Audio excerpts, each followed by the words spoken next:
We get constant requests for people to add Bitcoin at checkout, and I think it'll be great for our store owners, right, to get an additional conversion boost. I had the fortunate experience of getting canceled. I was one of the first people to get canceled in 2016. I don't particularly, have a lot of respect for Jack Dorsey. Twitter really pushed a really inaccurate perspective on life. When they say like Trump's wrong, like these are the types of errors he'll make, where he'll be 99.9% right, and then like they'll find like the one exception to what he said, and they'll be like, oh, he lied about this. So, what advice would you give to anybody out there thinking about starting a business today? Number one principle is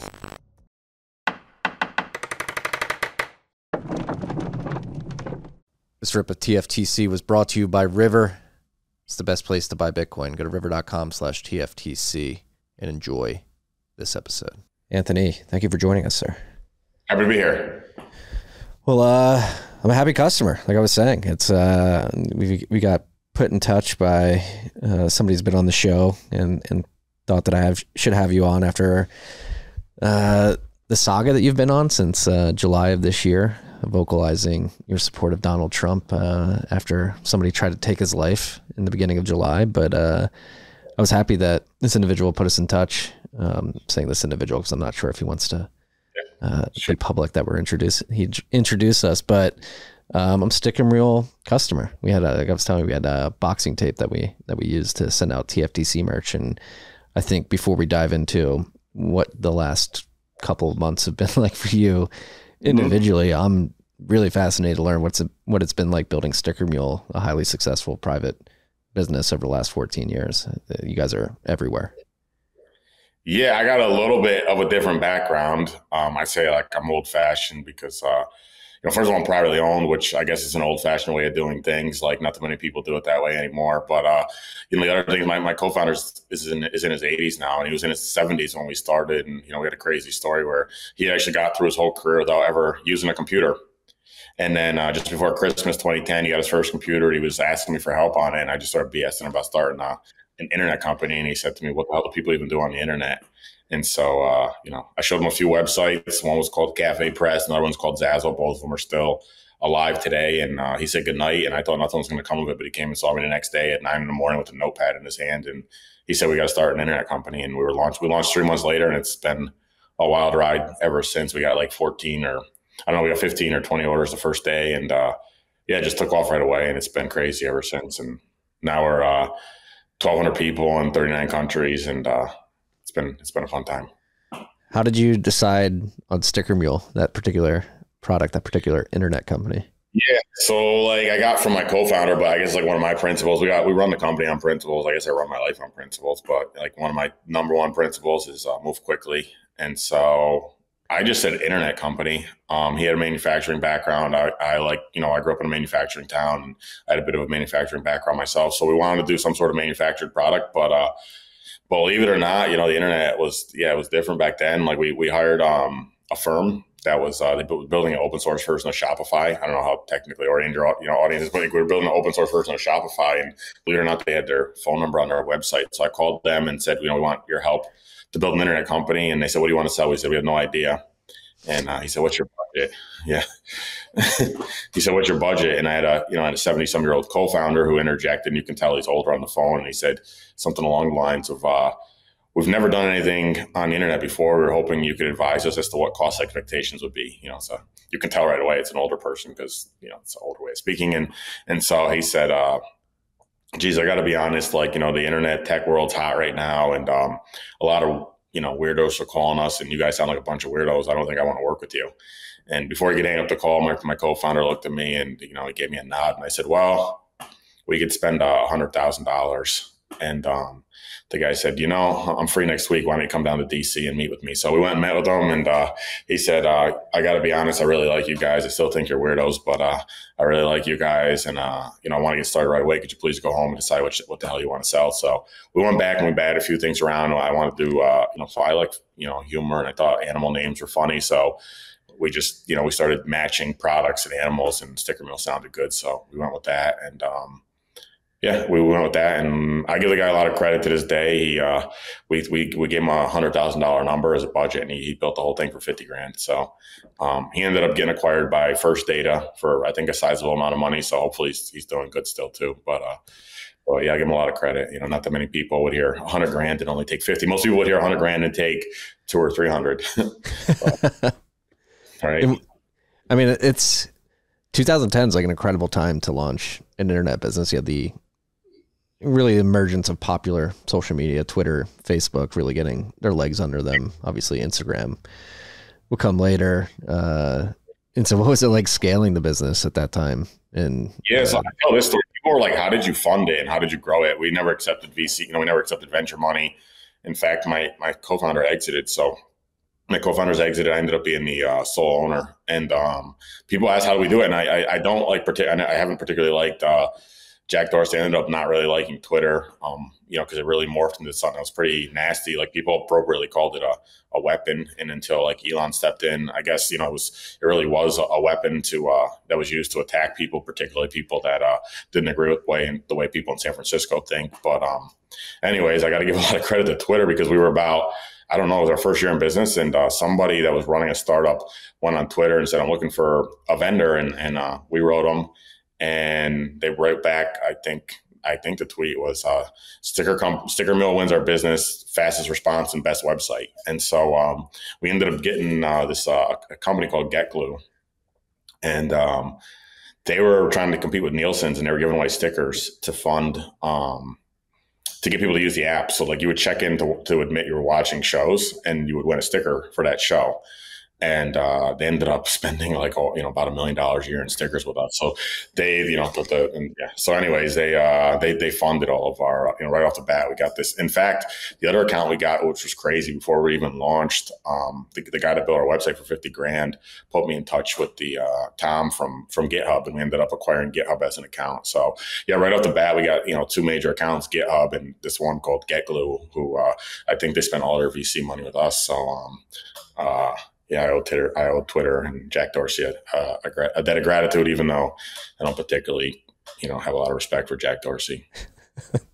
Jack is a personal friend. I think if you two sat down and talked, you'd get to understand him a bit better. But no, I think that's like the whole timing of this, the time that you launched, and then you have like the VC funded startups, like merch is like a big part of like, I'm in a Bitcoin co-working space right now. If you go outside, I bet there's more than 1,000 stickers that were most likely bought from Sticker Mule, just hanging around of different companies trying to show their wear. I have a bag here. Yeah. I know. I have a bag of stickers here, most likely from Sticker Mule as well. Like Sticker Mule, excuse me. But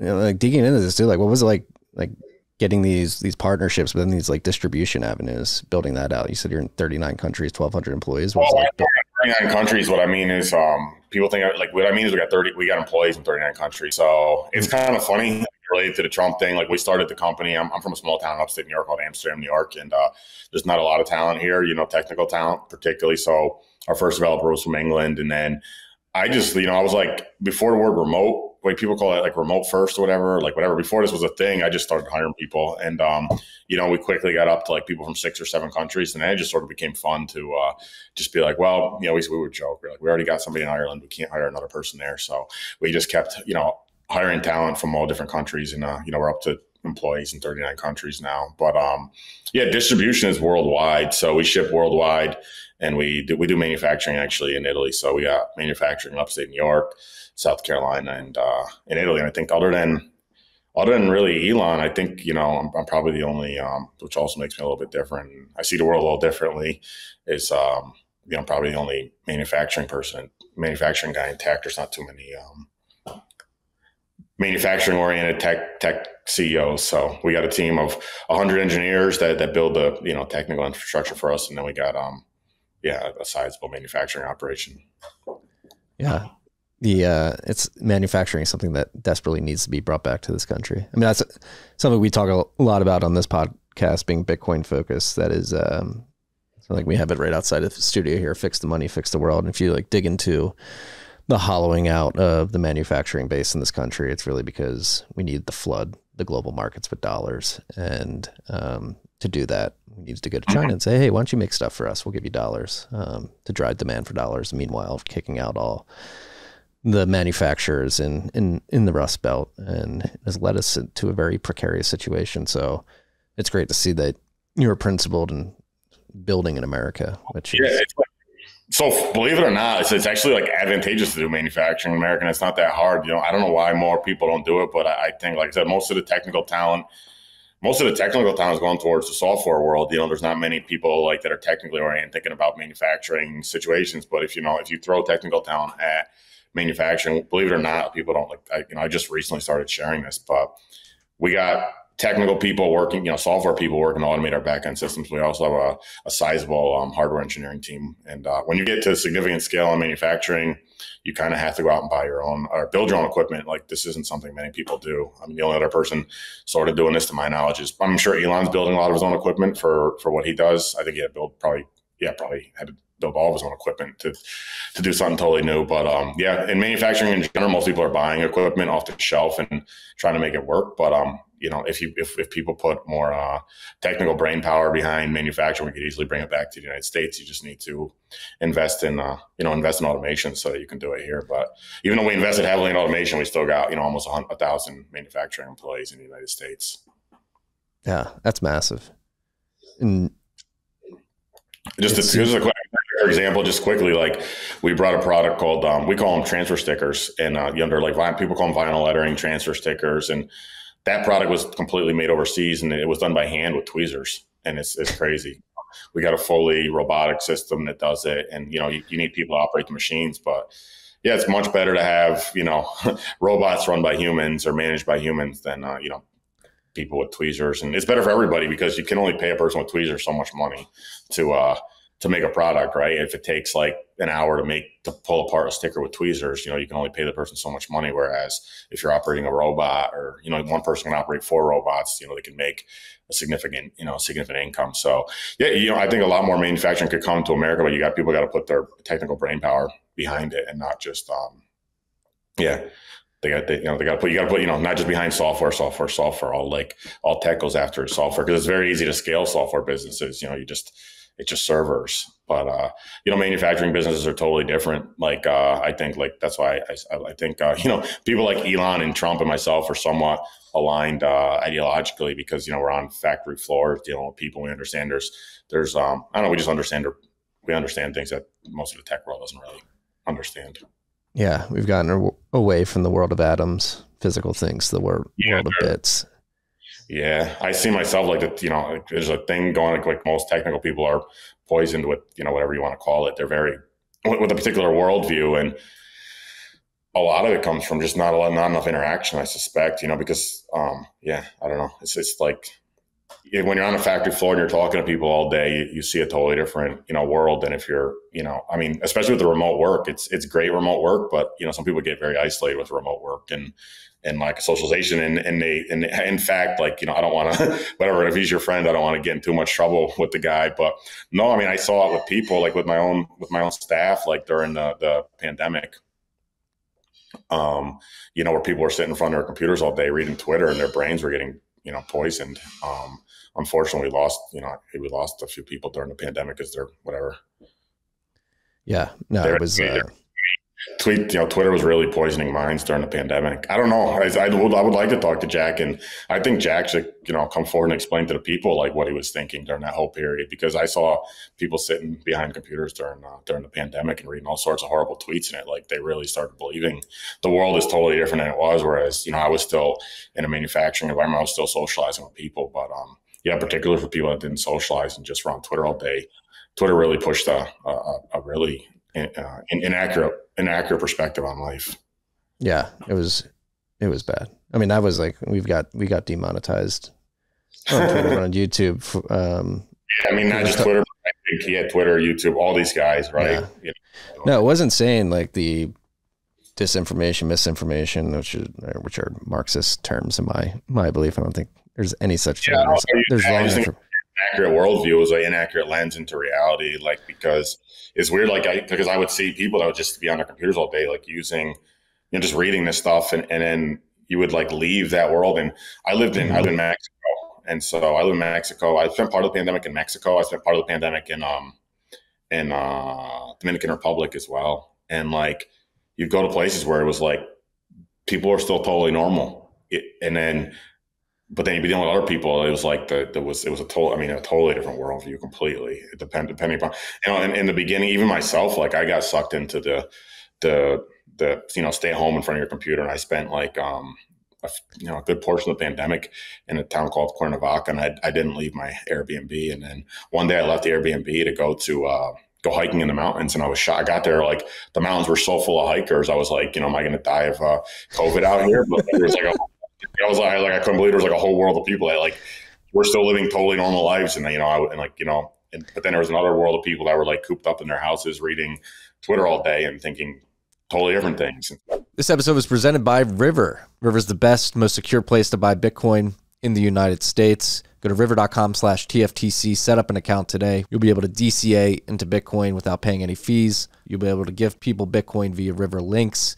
You'll be able to send and receive Bitcoin over the Lightning Network, and you'll be able to set limit orders. If you want to buy Bitcoin at a particular price, below or above where it is now, you can set orders to buy Bitcoin when it hits that price. Go to river.com/TFTC and set up your account today. This episode of TFTC was also brought to you by Bitkey. Bitkey is Bitcoin made easy to use and hard to lose. If you're a hardcore Bitcoiner out there with friends and family members who have not gotten their Bitcoin off exchanges because they're worried about the complexity of hardware wallets, seed phrase backups, this is why Bitkey exists. Bitkey is collaborative custody. You have a ergonomic hardware device with biometric confirmation. You have the Bitkey app with a key in it, and then block holds another key in the server. This doesn't come with any seed phrase backups that people have to secure. You have social backup. It's a beautiful solution. If you're worried about the people in your life that aren't as advanced as you in terms of Bitcoin hardware and being able to set that up and secure it, Bitkey is a great first step. So tell them to get a Bitkey. Go to bitkey.world. Use the code TFTC20 at checkout, and they'll get 20% off their first Bitkey. Similarly, like 2020 November, we were in the New York area at the time. We escaped to South Jersey. I'm originally from Philadelphia, so we escaped Brooklyn to South Jersey, in like a less populated town. And down there it was like mask mandates and people were getting crazy at the quarantining. And we went to St. John, down in the Virgin Islands for the month of November. We're supposed to go for 2 weeks, and we were 2 weeks in, and everybody was acting normal. We're like, we're not leaving. So we stayed for a month, and it was insane, particularly coming back from St. John to to the mainland United States, as a U.S. Virgin Island. It was like, holy shit. Like, we were just there for a month. People are going to the beach, drinking, no mask mandates. And then you come back and everybody's like 6 feet, can't go to Christmas dinner with anybody. It was insane. It's an unpopular opinion. I shouldn't even say it, because like people misconstrue what I'm saying, but I almost like missed the pandemic because it was just such an interesting time to be alive, particularly if you were traveling and like, being in situations where you're like, one day you can do nothing, in this place you can do nothing. And in this place, like I said, like I had myself sheltered in this Airbnb in Cuernavaca, and I left and I went to go hiking in the mountains, and I was in this like mountain town in Mexico, and everybody was out and about like it was nothing. Or when I was in Dominican Republic, particularly, like it was crazy. The closer you got to the hotels where all the Americans were going, it was very locked down because they wanted to do a show for people. And as far as we got away from the hotels, it was like not locked down at all. And then I stayed in Punta Cana. So like, as you got far away from the hotels, it was not locked down at all, or it was like a lot more relaxed. And then like, if you went to a city that wasn't touristy and you just like Punta Cana's a touristy town, it was just nothing. There was nothing. Like, there was like nothing. And then, I'm from New York. Then I would come to New York, and New York was like the apocalypse had hit. It was like, the world had totally come to an end. And I don't know. Then I would go to Florida. My mom was living in Florida. I visited my mom, and I was yelling at her to lock down, but then I'd go visit her in Florida, and I was like, the nightclubs were raging. I was like, what the heck is it? Weird. It was just an interesting life experience to go through it. And I got to admit, I reconnected with a childhood friend during that time. I hadn't talked to him in 12 years because he went through a tough time in life, and he kind of disappeared, and he showed up in my life just before he moved in with me too. And I had 3 months just playing video games. I was like, this is great. I was like cooking food and reconnecting with a childhood friend. I hadn't played video games in like 8 years. I was like, so it was just it was an interesting, I don't know, there's so many interesting things happened during that period, but not a good time. We don't want to go back through. We don't want to go through that ever again. So I don't get in trouble for saying what I said.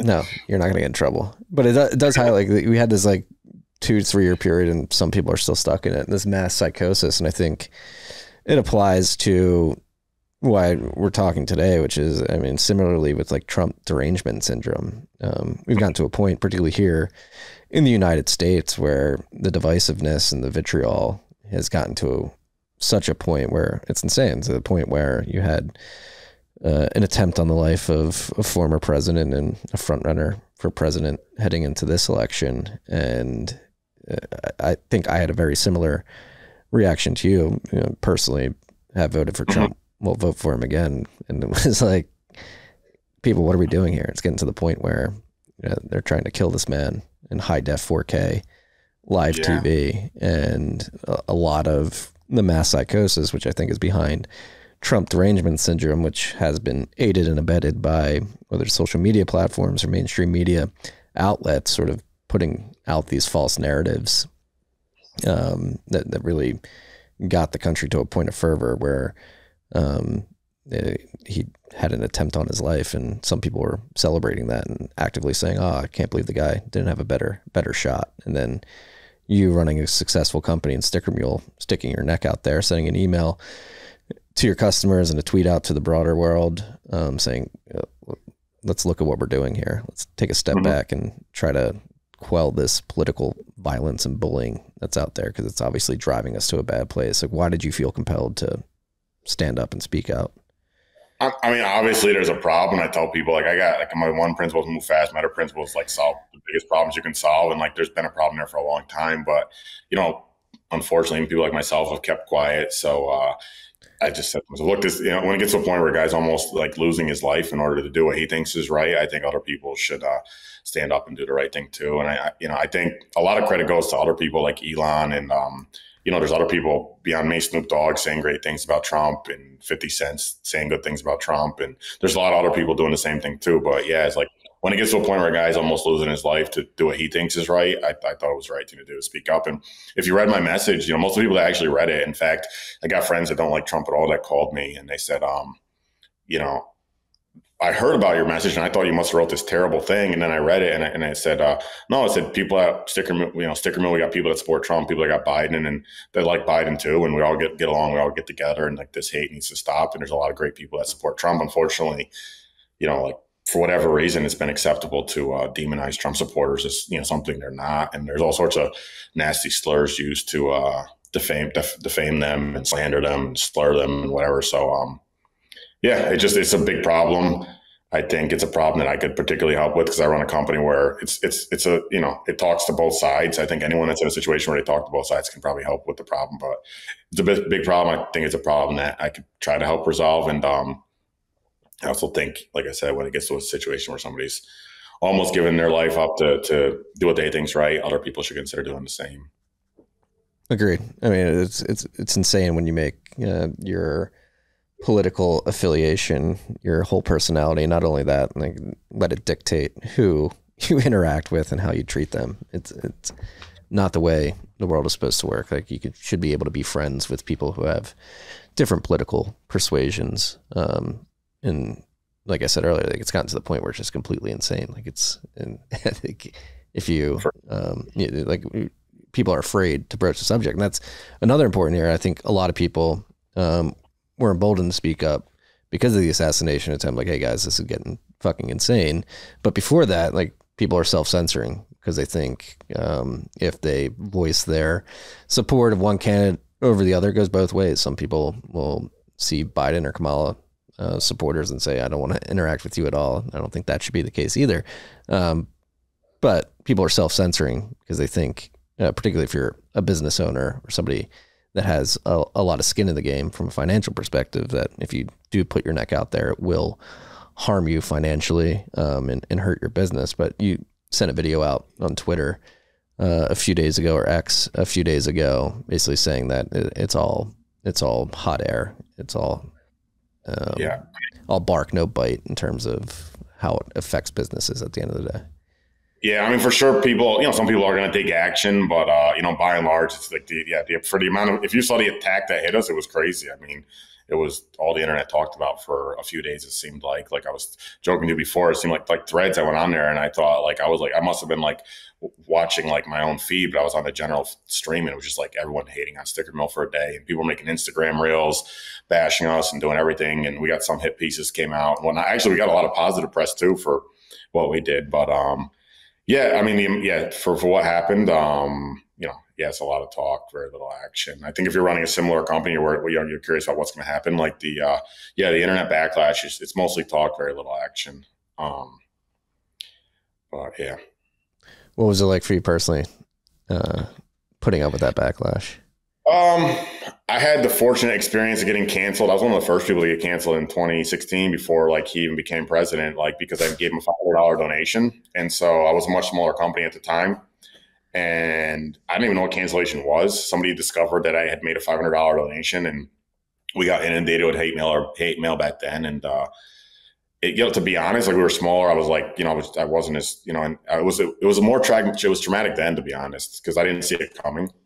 And so just to wake up one day and all of a sudden you're getting inundated with hate mail, the employees were panicking. I didn't have the same like leadership skills I have now and whatnot. And I just didn't have as much experience. So that ended up being a great experience for me because, it gave me a front row seat to what this like cancellation stuff's like, going back 8 years. And so it was, scary back then, but nothing ended up happening then. And, very little's happening this time. So it ended up being an interesting experience. I shouldn't say this. Like I'm sort of enjoying the experience. I'm enjoying the opportunity to try to like do good, and I like solving problems. I like doing interesting things, and I think even within the company, like we've maintained a sense of calm. And I think even I'm sure some people disagree with me, but I got a good enough rep with people that people are within the company are all generally tolerant, even if they disagree with me. But I think there's a lot of people that stick with that view this as interesting, just sort of an interesting thing to go through. It's if I could avoid doing it, I wouldn't avoid doing it. It's an interesting experience. It's an interesting life experience, and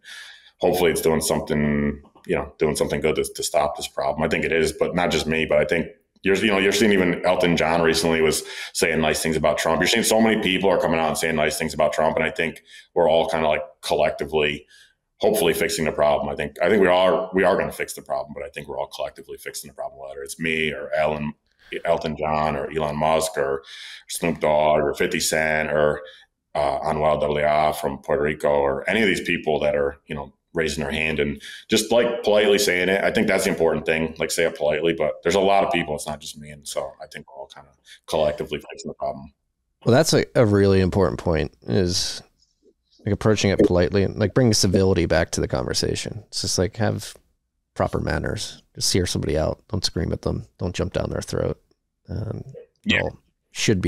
We should all be adults here, able to have a conversation, see somebody's viewpoint, react to that calm, cool, and collected, and civilly, and have an actual conversation instead of just throwing proverbial shit at each other.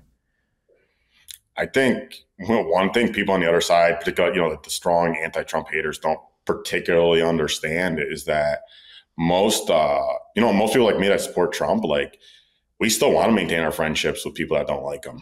I think they don't know that because by and large we stay quiet. But I got a lot of friends that don't like Trump. I know some people that are very strong anti-Trump people. In the past, I've been scared to talk to them. I know this is a phenomenon that goes on, but I think to the extent that people like me don't speak up, like it's really we're doing a disservice to people that are, afflicted with Trump hate because they don't realize like, the people that like him, they don't realize like we still want to be their friends. And, we're not looking to sever friendships. I mean, if you look at it really, like it's really more the other way. Like a lot of people that are the strong, really afflicted with anti-Trump hate, want to sever friendships, or and I don't think it's really their fault. I think they've been indoctrinated into thinking this way, where they have to sever friendships or whatnot. But most Trump supporters don't want to lose their friends over this topic. They want to have a conversation and have a country that's unified and maintain their friendships or family relationships or whatever they may be, or business relationships. A lot of people were canceling me and saying I'm never going to buy from Sticker Mule again. But I happen to be a big fan of a company ran by a guy named Dustin Moskowitz, who is a huge donor to the other side. And he sees the world completely differently than me, but he built a great company called Asana. We love his company. We're one, he did a great job. And I think the reality is like people from all walks of life do interesting things in life. And just because, I happen to think that, Trump's the best choice for happiness in this country and really worldwide. And I got a lot of reasons why I think that, and I think other people do too. But just like I built an interesting company, people on the other side build interesting companies too and do interesting things too. But the tragic thing is, I would bet, I don't know. Hopefully Dustin sees the world similar to me and he doesn't want to excommunicate people that support Trump. But yeah, I think you see a lot of like people on the anti-Trump side that they want nothing to do with Trump supporters, and it's really tragic. And they don't understand the extent to which people that do like Trump don't feel the same. They don't want to kick their whatever. They don't want to kick people out of their life just because they see the world differently politically. Yeah, that's like the big problem with the mainstream media, particularly, is they've taken sound bites and quotes out of context and really driven home this vitriolic rhetoric in terms of, if you're a Trump supporter, you're a white supremacist. If you're a Trump supporter, you're a racist. You're anti-woman. You're anti-choice, whatever it may be. And like, if you actually go and find the primary sources from which they're trying to pull these sound bites and project this framing onto the world, like 9 times out of 10, it's completely discombobulated, misconstrued. And I'm not sure if you saw it, but last night the All In podcast guys, they had their summit that they're doing, and they had JD Vance come, and I've never heard JD Vance speak outside of a couple of podcast interviews or Senate hearings that he's been on in the past as his tenure as a senator. But they sat down with him for 45 minutes, and it was like really the first time I was able to hear him speak at length on multiple topics. And like the narrative that the media is putting out there is that he's weird, he's this weirdo, this corrupt VC guy, and like he was actually very articulate and thoughtful in terms of how he was responding to the questions that they were throwing his way. He took on some hard questions and made a lot of sense to me in terms of what he thinks the world should do in terms of policy if Trump gets reelected and he's the VP. And it's just insane to see what is projected, the framing that's put forth, and the reality if you actually take the time to dig into things and go do the research yourself. Yeah, I got a good friend of mine, like someone I'm really close to, who's highly educated, and he says, and I see the same thing. It's like, by and large, because people like me and maybe yourself and whatever, we've kept quiet. We seem like a reasonable guy. I think I seem like a reasonable guy, and we keep quiet. Like the media's going out and they find like 6 or 7, and it's maybe not the right thing to say, but they find 6 or 7 people that are fairly uneducated, and they use them to defame all Trump supporters. So they find people that are whatever, not the most articulate people, and they use those people to defame all Trump supporters. But the real tragedy is, if you look at the other side, it's not the uneducated people that are leading the charge with the anti-Trump hate. It's really the highly educated people. And if you look at the people that are severely, like I said, hate afflicted or afflicted with anti-Trump hate, these are by and large like highly educated people. So I got a lot of empathy. I wasn't even like a politically motivated guy. I just got a lot of empathy for the Trump side of the equation. They get bullied by the media. They get bullied by a lot of people, and by and large, they're getting attacked over. Look at the people that get branded, or they're using as the examples of, like, take whoever these weirdos are, from I don't know, some of these groups that they find. They find like 6 guys in the woods somewhere, and they use them to defame all Trump supporters as thinking a certain way. But if you really take a look, take a step back and look at who's leading the charge and who are most severely hate afflicted people with the anti-Trump hate, it's highly educated people that run tech companies, academics, journalists, people that probably have at least 1 or 2 degrees, maybe a master's degree or something like that. And they should know better. But for some reason, I think that's a big problem that doesn't seem to be discussed enough, is that, by and large, you got highly educated people picking on people that are, not so educated, which, really is, it's, in my opinion, inappropriate and cruel to do. And I don't know, people should take an inwards look and say, geez, if I got 1 or 2 or 3 degrees or whatever a lot of these people have, or if I'm bright enough to run a tech company and make all this money, maybe I should, also be bright enough to take a step back and question my perspective, and it really makes sense to hate 100 million or so people. I throw out the number that hundreds of millions of people like Trump, and people argue with me because they say, geez, he only got 70 million so votes, or 70, 80 million votes. But like I said, I live in Mexico. I got a company in 39 countries, and there's people that like Trump all over the world. Just in South America alone, he might have a few 100 million supporters. He's got a massive fan base in South America. I speak Spanish, and I hang out with a lot of people in Mexico, and a lot of, I got friends, a lot of Mexican friends, a lot of South American friends. And he's really well liked in South America. He's really well liked throughout the entire world. So, hopefully people listening to this, if people that are smart enough to build companies and do other interesting things and accumulate degrees, like, they should also be smart enough to, hear what I got to say and what other people got to say, and help calm the anti-Trump hate and stop all the craziness that's going on, so people can live happier, really, on both sides. Yeah. And from like the business perspective, do you think the pendulum's swinging back towards sanity? Because obviously we had a streak there, ESG policies, DEI, woke capitalism, the broader term encompassing all of that stuff, was a big theme in the mid 2010s, arguably into the middle of COVID. But it feels like, number one, whether it's ESG or DEI, I think inarguably at this point have proven to be detrimental to successful businesses. If you're trying to just do things because you want to project that you're environmentally friendly, socially just, you have good governance structures, or you have diversity, equity, and inclusion in your business, that actually doesn't result in returns for investors or viable business at the end of the day, because you're not hiring on meritocracy and you're allocating capital in a way that turns out to be not efficient and leads to lower returns for your company and the funds that are investing in you.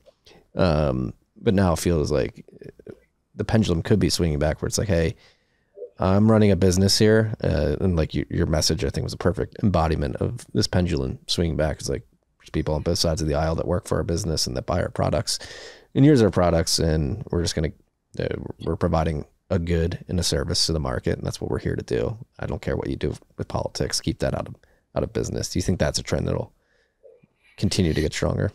Yeah, I think so. And, beyond it, like, not being ineffective, it's also like very disrespectful.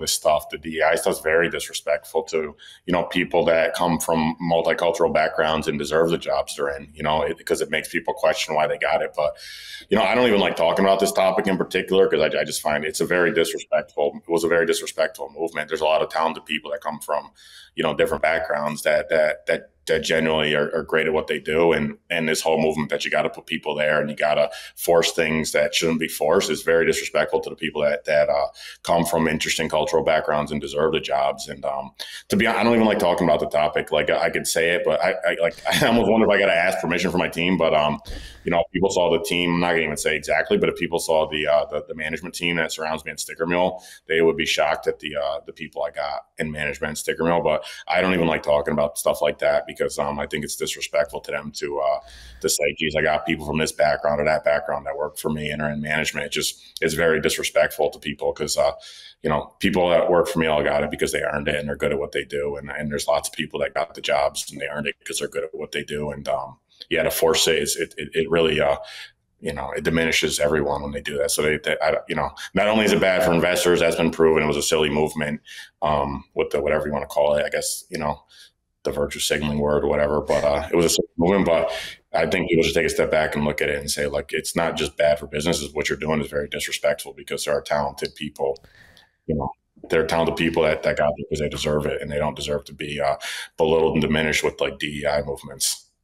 Yeah, I completely agree. It's paradoxically inherently racist to it runs with a lot of assumptions that prove not to be true at the end of the day, as you're proving at Sticker Mule, which is again the like driving to the insanity of where we are at in terms of the broader conversation happening not only at the political level but at the social level. It's like we need to just get back to doing things, like treat everybody as an individual, hire based on merit, and provide goods and services that are needed at the market. And then if your business, do it profitably. Like, this is the way we should view all these things. Like, there's demand in the market for a good or service. If you can provide it, you produce it at a low cost and sell it with some margin. Everybody makes out at the end of the day. I will say this. I think people like working in diverse companies in general. So it's like, we got diversity at Sticker Mule, but it's because it makes sense, not because it's forced. And I think people should do that. Like, they should realize that, people like working with people from different backgrounds. Nobody wants to go and work in a company where it's all dudes in charge. Nobody wants to be in that situation. Like, nobody wants, people like diversity. Most people do, at least. So you got to do it, but you got to make sense. If you do it and you announce we got a DEI director, what you're doing really is insulting people. Yeah. So what do you think is the big trend that you guys are looking to attack at Sticker Mule? Maybe back to like the business side of things. What are you seeing out there? Yeah, I mean, I like solving big problems. So I think like the anti-Trump hate's a big problem. I'm working on that in my personal life, and some like, I guess whatever time I would be spending on work. But like the big problem we're solving at Sticker Mule is, we grew to 1,200 people selling products that people buy. We just launched a stores platform. So anything you buy from us, you can now sell through us. And I think there's nothing, there's no bigger problem. Like one of the biggest problems in the world is really how to help people earn a living. It's one of the most important things you can do for people. So all my focus at work, I just had a call this morning with people pushing on it. And our whole focus at Sticker Mule this year and, into the future is building our stores platform and helping people make money. It's still in beta. We already got, without even talking about it, we barely told people, but we already got 9,000 people signed up, including we got Don Jr. on the platform now. One of my favorites is a guy named Ricky Berwick, who's an incredible comedian out of Canada, a very inspirational guy too. If you don't know who he is, he's very funny, but he's a big inspiration to people too. You can really do anything in life if you try hard, and he's a really hardworking guy and very funny. And so, that's our big platform. That's my big push right now is solve the problem of like in the the new internet economy, like how can other people easily spin up businesses and make money. And if you check us out, you can get a store launched in seconds. Already 9,000 people are on our platform selling, and we got 20 or 30 developers working on it full time. And we're going full steam ahead to make it the best way to sell stuff and make money and monetize on the internet. I think it's going to grow faster than any other e-commerce platform, but beyond that, we're going to be the best way really for influencers to monetize what they're doing, probably better than YouTube. Or once we get things going the way we want, we'll be better than anything else out there in terms of helping people monetize. Oh yeah. What are some of the biggest headwinds that you see? I mean, obviously COVID create a lot of supply chain disruptions. Like, does that affect you guys at all? Like, what are economically inflation's been high? Well, like when COVID hit, we got shut down completely because I'm in New York and we only had one facility in New York. Now we got two facilities in the United States, one in New York and one in South Carolina. I didn't ever see that happening, that they would shut us down completely, whereas like other states stayed open. So, we're by far the biggest in our space, but our competitors got to stay open. We got shut down. I never saw that happening, but we got redundancy now. Other headwinds, the inflation thing's a problem. Like people only want to pay so much for stickers and t-shirts, and we like to keep the prices as low as possible. But we also want to invest in innovation and R&D and stuff like that. So the inflationary pressure that eats up stuff, hurts in that regard. Aside from that, we got to see what happens with the election. I'm not really a big, I don't know. I don't really think I try. I don't really worry too much about headwinds per se, because, aside from COVID, where it was like we got shut down, other people got to stay open.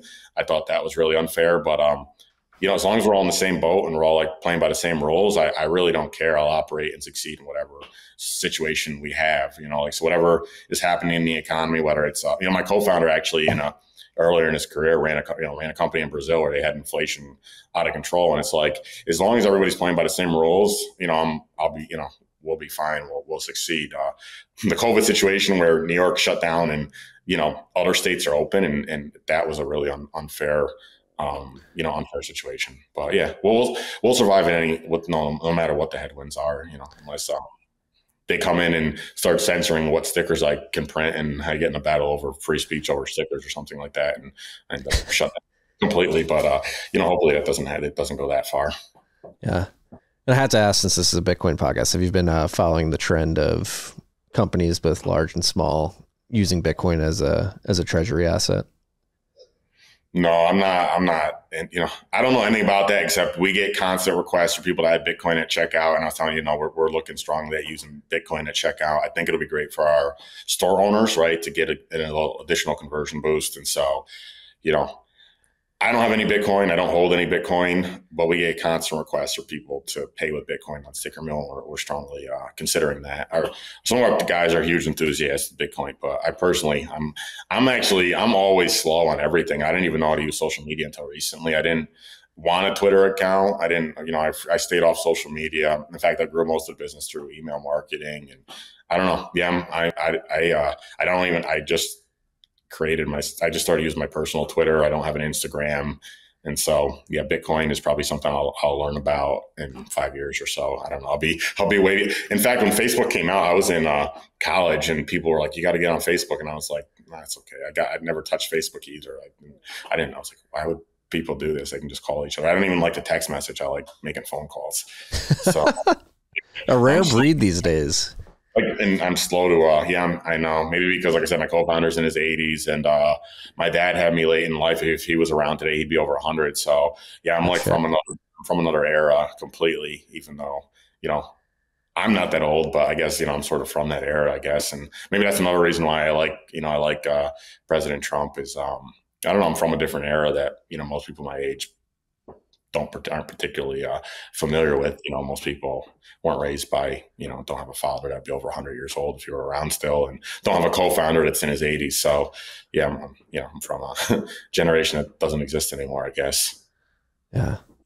Yeah, that's fascinating because I don't know how old you are exactly, but I'm like 33. Like I was in high school when Facebook came out, and yeah, I haven't had Facebook in years, but I definitely did get on when it first came out when I was younger. And it is insane to think of how much that drives a lot of people's lives these days, particularly interaction with social media, whether it's X, TikTok, Facebook, Instagram, whatever it may be, and to find the rare breed that is barely using X. It's funny. It's refreshing. Yeah, it's really my whole frustration with like Twitter came about. I didn't even want to use Twitter. Like we went through all the years, except in the beginning, I did acquire that account, but then we had like 10 or 20,000 followers. I thought Twitter was, I was just like, we don't need that. We're fine. Growth is good. Who cares? And I hired this kid out of high school, and he was like, we got to do more on Twitter. We got to do more on Twitter. And so I said to him, well, I don't want to use it unless we have 1 million followers. We had like 20 or 30,000. This is actually a funny story too. I was like, I don't want to. I'm like, it's not worth it. I don't think unless you have 1 million followers, because I said it was like the only people that anyone cared about on Twitter years ago was like Elon Musk, Kanye West, Jack Dorsey. I was like, there's 6 people that benefit from this, and the rest of us are just like pissing in the wind, for lack of a better way to say it. And so I said, I want 1 million followers. And so he was like, well, I don't know how to do that. And so I took over the account and I started growing it, and I was growing like 30 or 40,000 followers a month. And we were getting like insane engagement. And that's when we were getting like 500,000 to 1 million impressions per tweet. This was like just before the pandemic, leading into the pandemic. It was blowing up, going crazy. And me and this kid were growing the account. And I just got so fed up with it was just that's when I started seeing all the negativity on there, and I got really frustrated. And I just closed the account down for quite a while. And just stopped using it completely and killed all our engagement. But I didn't realize, now like 500,000 to 1 million impressions per post. Now they're not called tweets anymore, but it was like one of the top performing accounts on the platform, I guess. But yeah, I got so frustrated. But yeah, I was also very late to the party in using Twitter. I didn't want to touch it at all. And so we're back on there now having fun, but we're trying to be, I guess we're doing some of the stuff that I'm doing related to like talking about Trump and trying to like calm things down there. And then we're also like looping in a lot of comedy. We're working with Ricky and doing comedy there. And we're going to maybe hopefully work with some other people that like having fun and like being funny too. I got a little bit of a comedy background. So, I like making people laugh. Although, yeah, depending upon the day of the week, like I'm either serious or funny. Depends on what's going on. So, yeah.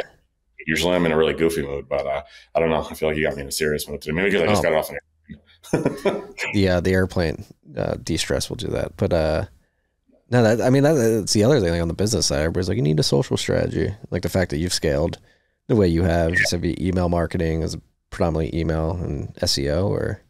Yeah, we were email, SEO, and Google ads. That was all it is. And doing a great job for customers. Making people happy. Like one of the biggest drivers for us, which was just making people happy, and then people talk about us. Yeah. So, yeah. The one thing you can't reproduce is your ability to make people happy, and we're really good at that. What are the internal principles and the structure of your business that. got a lot. So, well, I ran every department. I started the company. So I feel like I did all the customer service for the first 2 or 3 years. Then we hired one customer service guy, and it was like just me and him for a few more years. And now we have, I think, 100 people in customer service or so. I don't even know how. I don't pay attention to the exact numbers, but around 100 people in customer service or something like that. But what I did is I handed off different parts. I ran manufacturing, and that was my favorite. That was the hardest thing for me to give up because I really like manufacturing. But as I handed off to different departments, I would write a set of 10 principles I would use to run every department. So we got overall principles. One of the biggest ones, moves fast, but then I got principles for every department. One of the biggest ones in manufacturing, I think, that people don't get is, one of our big is something along the lines of, judge people primarily on the basis of attendance, and that it's our job to make people it's our job, it's management's job, the engineering team's job to make the job so easy that all the workers need to do is show up. And it's, we don't want bosses to run around criticizing people and saying your productivity is low, your productivity is high. We don't look at individual productivity. We just look at attendance. If you show up and you're pleasant, you're fine. I think that's a really important principle in manufacturing in general, that if more manufacturers adopted, they'd be good, because I don't like making workers responsible for productivity. I make management responsible for productivity. Productivity is resolved via, engineering improvements, whether software or hardware based, but productivity is resolved via engineering, not via, it's an really old way of thinking. Even it's not even old, the smartest manufacturers never thought this way, but it's a really, primitive way of thinking to think that you run manufacturing by putting the burden of productivity on the workers. I guess Amazon does this a little bit. Where they have I was just going to say it's like a stark juxtaposition to Amazon, which is I don't have quasi-slave labor. No, we don't do that. It just, as long as you show up, and if productivity is low for a particular department, we look at how we can innovate through engineering to make productivity rise. And we don't look at individual productivity and say this guy's person, this girl's fast, this girl's slow, this guy's fast, this guy's slow. We don't look at that. Yeah, that's fascinating.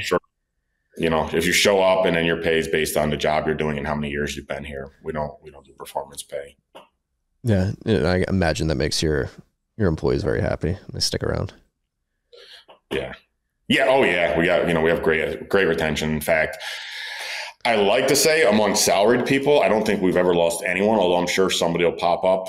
I've let people go, but I don't think anyone's ever quit Sticker Mule, although I'm sure somebody will pop up and say, he's wrong. This is when they say Trump's wrong, these are the types of errors he'll make, where he'll be 99.9% right. And then they'll find the one exception to what he said, and they'll be like, oh, he lied about this. So, I've been around for 14 years, and I think I created a low pressure environment in general for people. That's what I tried to do. And I don't think we've ever lost, we've never lost a salaried person.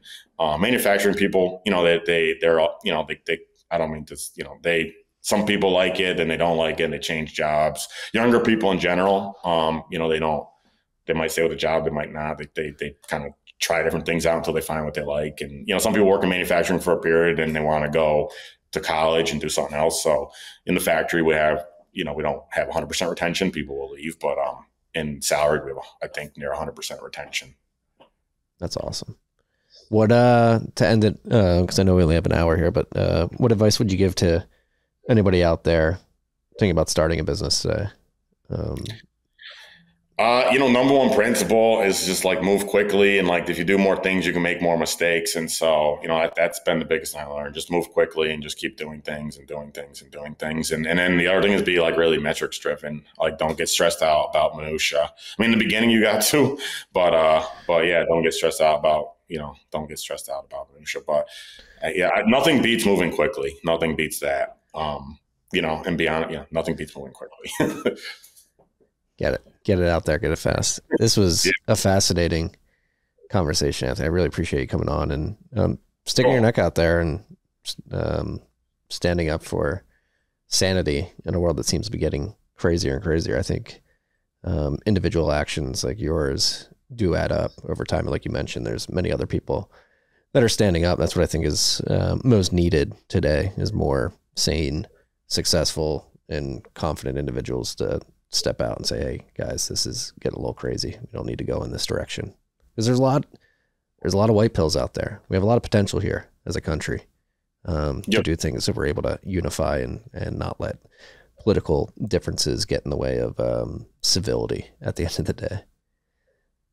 For sure, for sure. No, it was great coming and talking to you. It was a lot of fun and, very interesting for me as well, especially to hear from, I haven't talked to anyone who's ever said, oh, by the way, I know Jack Dorsey. So, I suspect you might be right. Maybe I'd like him. I like most people once. That's the other crazy thing about this whole political thing. It's like people get mad at each other on the internet, but most people, when they meet each other in a bar, they like each other. I rarely run into people I don't like, and people I think that meet me rarely, dislike me. So, I suspect I'd like him, although, I don't like what happened with Twitter. Yeah. But I don't think, as I'll say, I don't think he does either. And and to be clear, I do not either. I did not like what happened. I think we can talk about it offline. Thank you for joining us. Definitely. I think that's the whole point of this whole thing. I think everybody liked each other a lot more than they realize. And hopefully people that heard me make the statement I make realize, it's like, the hate's crazy in either direction. Once people get to know each other, the hate goes really quickly. And, and so, hopefully this was an interesting conversation. And I certainly enjoyed it. And I learned a lot too. It's like those videos of the two dogs barking at each other with the fence, and then the fence comes by and they're like, oh, we're not barking at each other. It's like once you remove that digital fence and you're forced to talk in person, things, it's like, hey, we're people. Yeah. All right. Thank you. That's all we got today. Peace and love, freaks.